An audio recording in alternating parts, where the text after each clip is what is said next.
আমার বাগানে সাদা নোটে শাক তুলে এনে ভালো করে ধুয়ে ছোট ছোট করে কুচিয়ে নিচ্ছি।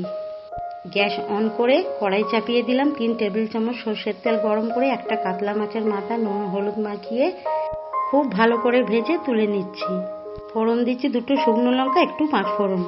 6টা উচ্ছে ছোট ছোট টুকরো করে কেটে আধ ভাজা করে নিয়ে দিয়ে দিলাম 2টো লম্বালম্বি ভাবে কাটা আলু। মিনিট খানেক ভেজে নিয়ে দিয়ে দিলাম 6 টুকরো বেগুন, একটা বড় সাইজের পেঁয়াজ কুচি। এখন দিয়ে দিচ্ছি কুচনো নোটে শাক, একটু নেড়ে চেড়ে দিয়ে দিচ্ছি স্বাদ মতো নুন।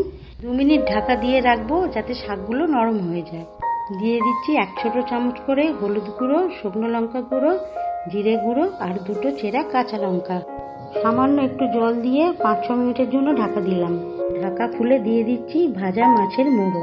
এখন আঁচ কমিয়ে 2-3 মিনিট নেড়ে চেড়ে শুকনো করে নিচ্ছি। তৈরি হয়ে গেল কাতলা মাছের মুড়ো দিয়ে সাদা নোটে শাকের চচ্চড়ি।